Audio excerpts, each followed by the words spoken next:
Zootopia 2 has officially released in theaters, and after 9 years without the vibrant world, I'm so glad to say that this is worth the wait. It's really a beautiful movie visually and narratively, and it did everything a sequel should do. And is it A, listen to criticism the first movie got, or B, listen to criticism the first movie got? Well, let's just say if you picked either, you would be correct, because although Zootopia is looked back on very fondly, there are some nitpicks some people did have that are addressed here. Well, now that it's been a week since the movie came out, I think it's time to talk about how Zootopia 2 teaches us how to write a twist villain.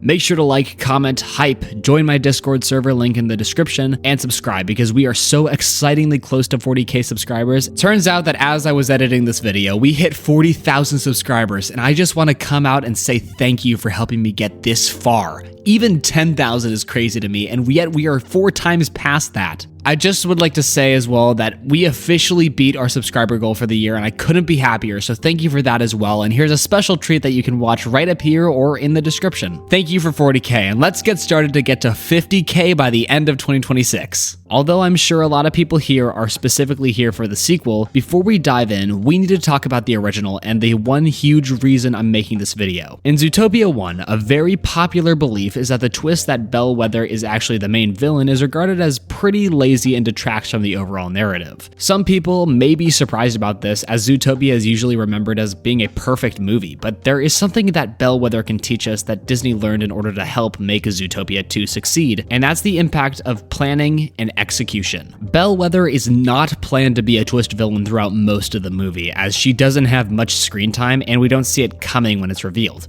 Of course, it's always okay to get the audience surprised when revealing a twist, but when there is barely any build-up to it and it just happens, the cracks show and could leave people with a sour taste in their mouth. To sum it up, Bellwether is not built up to be a villain, so when she becomes one, it doesn't make much sense and it's underwhelming. What would have made Bellwether better would be to give her more screen time and even tag her along with Judy and Nick to make the impact later that she is the problem more understandable. And even more surprising, if we see her manipulating them the whole time without the audience or the characters knowing, that makes the twist much more threatening. Another thing that needed to have been added is the more obvious reason why Bellwether did what she did. They give her reasoning that she's underappreciated, but there's no place in the movie where she says anything about how hard it is to be a lamb when a lion is mayor. One last thing about her, the twist needs time to breathe. Even if everything about the twist made sense and was planned out, we get to see Bellwether be a villain for about 3 minutes and 30 seconds before she's caught by the police and her plan is foiled by another twist, that she shot Nick with a blueberry. Here's the thing, Bellwether walked so Pa Bert Linksley could run and fix every issue that was prevalent with Zootopia's first villain. Okay, I know I talked a lot about the original when I should be talking about the sequel, but you'll thank me later when I connect the dots. To get started, Pa Bert is immediately told to us to be a part of the Linksley family, something that we learn very early on is the main villain gang we will be following, but before we learn who we're going up against, it's pretty clear that Pa Bert is a little suspicious when we know the last movie had a twist villain. He oozes that sense of too kind to be true, and usually we aren't introduced to someone new like that in the beginning of a movie unless they play a bigger part later, so it gives us a hint that he's a villain. The thing that throws this off though is that he mentions he's undervalued by his family, and when we learn that his family is evil without showing Pa Bert specifically in the room where it's revealed,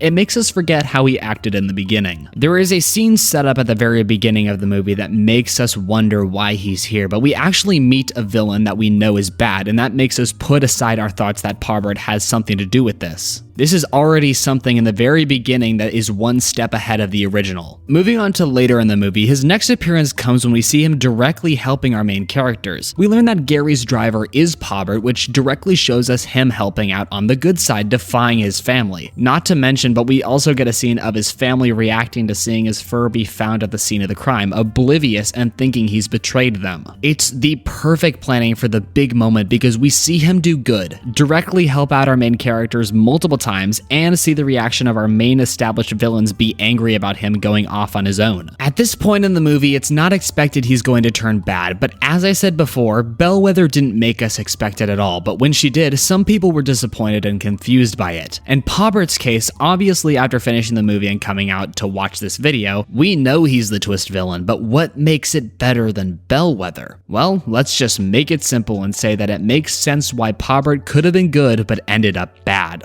To reiterate this, we learn that Pobbert's family doesn't appreciate him. This is something that upsets him, so when we see him defy his family, we immediately think that he's not going to deal with the crap they give anymore. But when we learn that he's the villain, we understand that he was defying his family not because he wanted to help, but because he needed to go off on his own to prove himself worthy of their love. We are led to believe one thing, but when it happens to be another, it makes sense, and that's the key reason why Pobbert succeeds where Bellwether fails. One thing I decided not to mention in the beginning is that Bellwether is a very weak villain regardless, because during her moment, the first thing we watch her directly do is fail by being fooled by a blueberry and exposing herself when she was monologuing. Of course, she couldn't have known those were blueberries, but she had no other plan to stop them and allowed her minions to do all the work for her so that she could fool herself in front of the cops, Judy, and Nick. In Pobbert's case, he executes his plan by allowing real danger to come into his hands, and instead of waiting to monologue his reasoning, he just injects Judy with a poison we know was established to have killed the turtle and has left Chief Bogo in dire condition. Once he actually acts on that and we realize that Judy is in real danger along with Gary slowly freezing to death, he then decides to tell us about his reasoning and why it makes sense he's a villain, not a hero, as he tagged along with the main crew so he could take what they know and destroy the document that proved them right and his family wrong. Sure, if we fast forward, he falls off of a building and later is humiliated by Judy and Nick with a snowplower, but the twist was executed perfectly, and we're happy to see the day has been saved. Even just to add a cherry on top, when we think he was down and out, the twist villain comes back with one more twist as he almost burns the document they needed. He comes so close to winning when he causes the fire, but even though he proved to his family he is more capable than they think he is, he still loses and gets them all into more trouble. Now that, my friend, is what I call a proper way to make fun of a villain that was just trying to prove himself. And that is to prove he's capable of doing more than you expect, but still having him end off worse than if he just chose to be the hero and not the villain.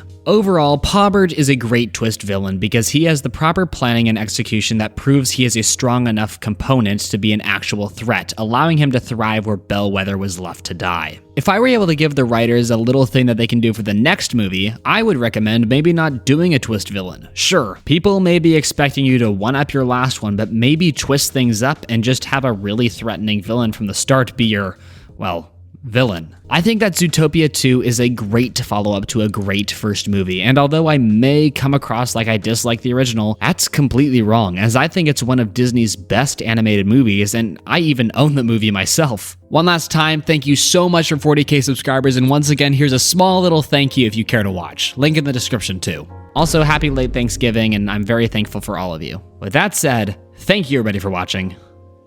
I'm Enchanted. Bye.